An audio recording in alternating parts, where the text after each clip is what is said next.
It's Dr. Billy. I wanted to give you a brief overview, just a shortened version of Chapter 3 and what will be highlighted on the chapter quiz.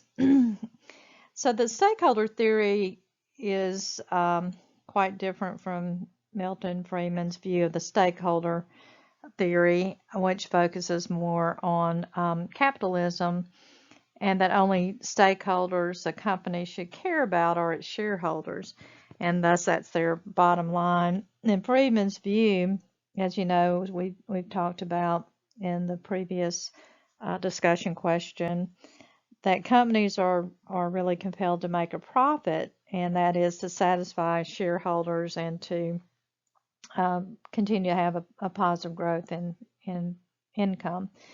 So in contrast to that, the company stakeholders are those groups without whose support the organization would really cease to exist. And there are a whole host of groups that would include customers and employers, suppliers, political action groups, environmental groups, media, financial institutions, government groups, and more.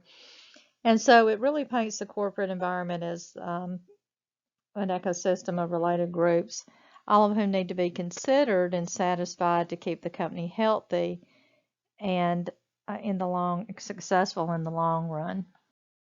As you remember, Friedman's view was that a company has no real social responsibility to the public, and its only concern is to increase profits for the shareholders. So the shareholders would in turn privately shoulder any social responsibility. And so the stakeholder theory dates back to the early 80s, and it raised awareness of relationships and the ripple effect of a company and its stakeholders. And then it's even more important, I think, in the global economy. An organization needs to be mindful not only of those who hold stock in the company, but all of those who work in stores, who work and live near its businesses, those who do business with it, and even competitors, as they can shape the landscape of the industry. So a stakeholder is an individual or group that claims to have one or more stakes in the organization, and they may affect the organization, and in turn the organization can be affected by them, policies, actions, practices, and decisions. So you can see there's a more reaching impact. Some will have a financial interest, some will have an emotional interest, many have both. And the stakeholder theory holds that all stakeholders, as well as their interests, are critical to a company's success. And just keep in mind that stakeholders don't remain the same over time.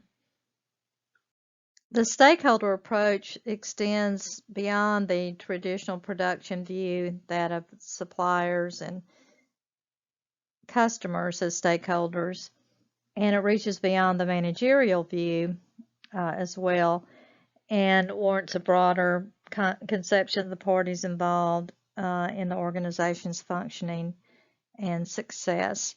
So from production and managerial view that encompass numerous different individuals and groups that are embedded in both the internal and the external environment. So the concept of stakeholder is pretty easy to understand.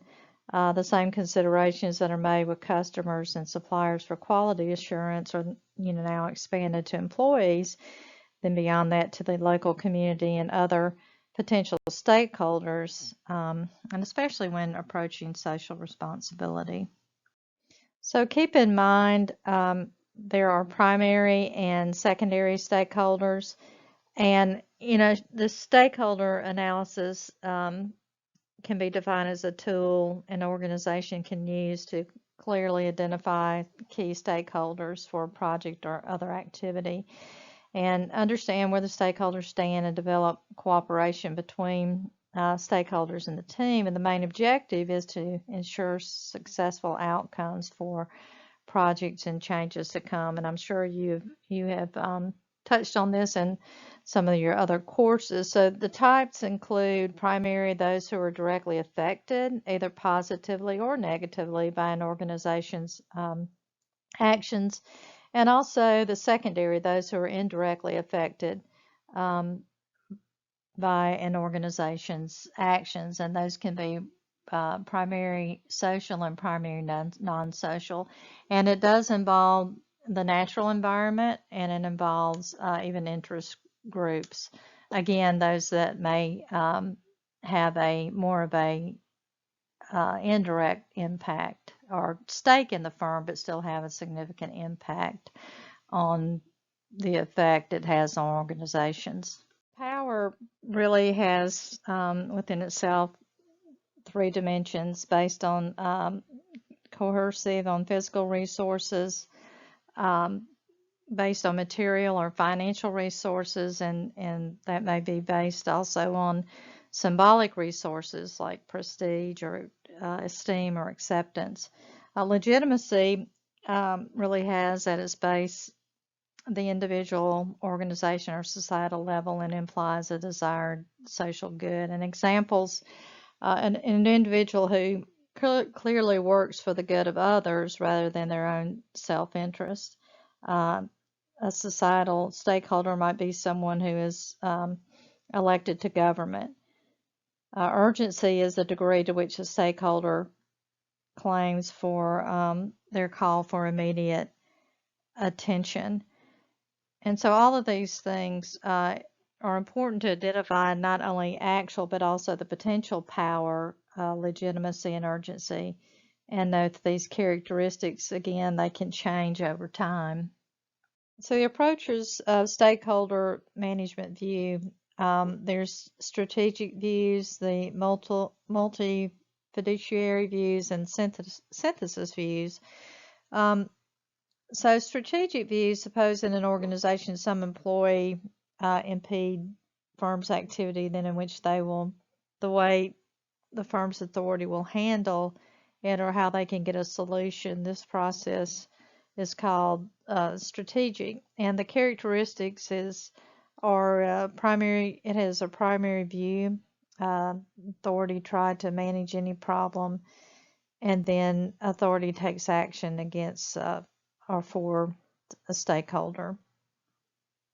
And the multi-fiduciary views, every firm has some fiduciary responsibility to its stakeholder, and that responsibility can be economic responsibility or other responsibility. So the characteristics there, stakeholders can will legal or economic power and maintain fiduciary obligations. Synthesis view means a firm has some moral responsibilities to its stakeholders, and in this view, stakeholder is considered ethically. It is not related to the fiduciary views, and it really keeps the stakeholder intact. The stakeholder view of the firm has three values that make it useful: descriptive, instrumental, and normative.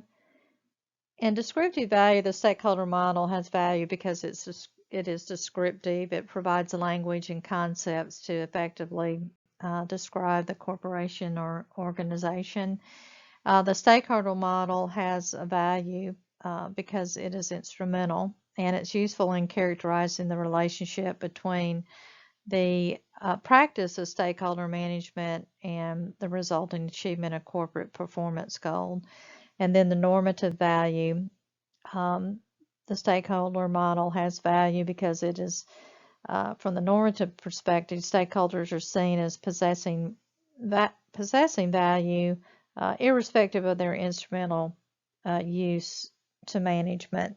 And in a balanced perspective, managers are concerned with both goal achievement and ethical treatment of stakeholders. So as managers have had to transition to the stakeholder view of the firm, their tasks have become an inevitable consequence of the changing trends and developments. So the challenge of stakeholder management is to see that while the firm's primary stakeholders achieve their objectives, the other stakeholders are dealt with ethically and are also relatively satisfied, and at the same time the firm's profitability is ensured. And so the quest for stakeholder management really embraces the social, the ethical, the legal, and economic considerations. 5 key questions assist managers in stakeholder management be familiar with and able to identify the 5 questions. So, who are our stakeholders? What are our stakeholders' stakes? And in that, asking who they are and what their stakes are, there are generic categories and there are specific subcategories. So generic categories are more owners, employees, government, consumer, competitors. Specific subcategories, consumers, business purchasers, government purchasers, educational institutions, global markets. And so just be aware the effective stakeholder management requires the assessment and appropriate response to these 5 questions. So again, the strategy involved with supportive stakeholder is to be involved. The marginal is to monitor. And with the non-supportive stakeholder, the strategy is basically to defend, and mixed blessing, the strategy would be to collaborate. Stakeholder Corporation is a model that represents stakeholder thinking in its most advanced form, and inclusion is really the central element. And the opportunities and challenges that stakeholders present, opportunities are to build harmonious, productive working relationships. Now, on the other hand, challenges present themselves in ways that the firm must handle the stakeholders acceptably or be hurt in some way, that's financially or in terms of public image or reputation. And one of the major criticisms to the stakeholder approach is that the complexity and time-consuming nature that it takes of identifying and assessing and responding to stakeholders. And it's a pretty demanding process. Developing the strong stakeholder culture is, again, a major factor in supporting stakeholder management. And again, it embraces the beliefs, values, and practices that organizations have developed for addressing those issues and relationships. And those responsibilities should be, are thought of in terms of corporate social responsibility, economic, legal, ethical, and philanthropic. The Stakeholder Corporation embraced the idea of stakeholder symbiosis, and that just recognizes that stakeholders depend on each other for their success and financial well-being. So acknowledge and monitor the stakeholder, listen to, communicate with the stakeholder, adopt process and modes of stakeholder management, recognize interdependence, working cooperatively, and acknowledge any kind of potential conflicts that you have. So I hope this will help you to hone in on some of the things that will be focused on in the final, not the final, but on the chapter exam.